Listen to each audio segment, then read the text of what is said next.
All right, guys, we're back for our final segment. And YouTube, I'm actually including this on my final segment. And if you're interested in my podcast, you can check it out on Podbean. I am on Iheart Radio as well. And hopefully soon I'll be able to get on Apple iTunes as well, or the podcast on Apple. Anyway, so last segment is this. So I mentioned several times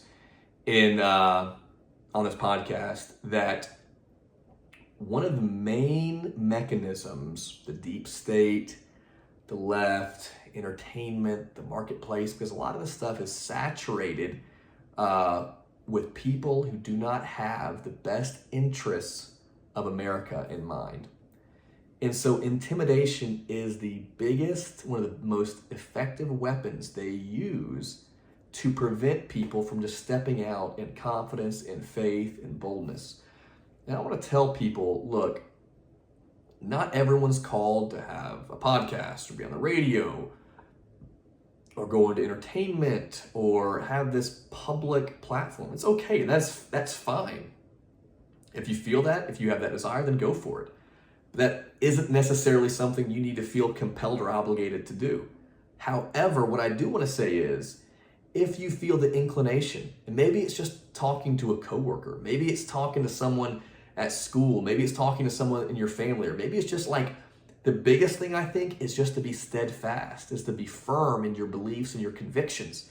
And you don't have to get in a shouting match. I mean, the people who are the loudest, who are the most venomous and hostile, those are the people who are, I think, so insecure in what their belief systems are, because if they feel like their belief systems are being challenged and perhaps against a better idea, then they use shouting, they use accusations to try to destroy, delegitimize, and intimidate you.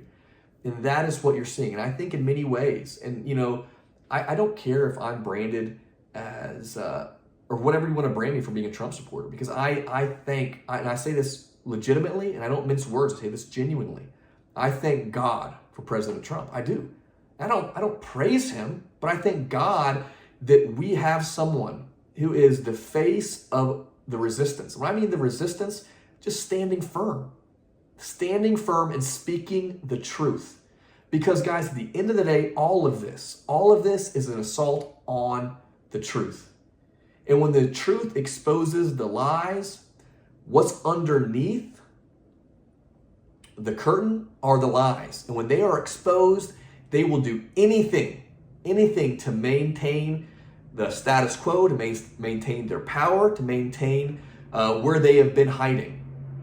And I think in many ways, that is what we're seeing right now, is the pulling back the cover and seeing what is underneath the surface. And so again, don't be intimidated. If you have something to say it confidently, principally, and without hostility. And then, or just don't capitulate. Don't bend your knees. If you're a parent and you're thinking about running for, the school board, run for it confidently. Be involved in your kids' day-to-day activities in their schools, what they're learning. Public education they have the deep state, the progressives, the left, the uniparty has infiltrated education, okay? Parents, grandparents, those who are just in custody of children, be invested with what your kids are learning at school, okay? It's very important because, again, public education is not some people would say it's too far gone. I disagree with that. I don't like the premise that the federal government is running public education. I don't support that. But education that's provided free of charge to children, I don't necessarily think that's far gone, but we need to be invested and involved. And I guarantee, man, they are, these people, the deep state, progressives, uniparty, they are so threatened by the grassroots movement, by people like you and me who get involved in whatever way, whether it's community, whether it's getting involved in your municipality, your community, your state, whatever. They are threatened by that. And so I heard Rush Limbaugh say in one of his last episodes is they want to make an example of Donald Trump.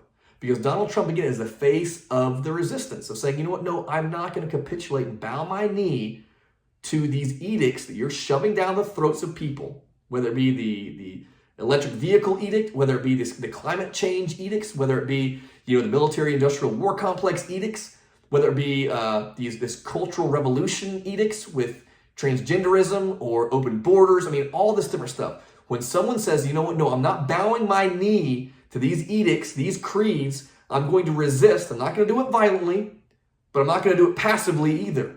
That is a threat. But guys, we have the power, man. We have the power. They don't have it.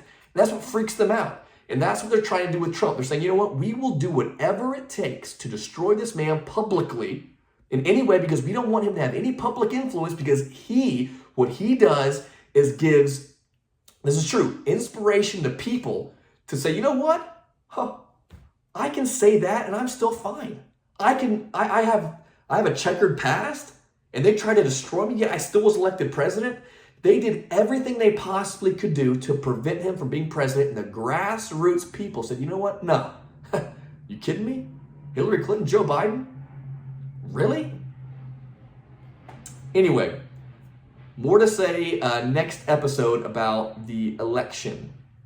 And right at about 41 minutes. So thanks for tuning in, guys. Subscribe, and I hope you listen to more of my content. I'm grateful for you guys, and I'm just excited to see what God has in the coming days. Peace. Have a great rest of the few days. I will be back in a day or two, or 3 days at the most. All right. Be blessed. Take care. Bye.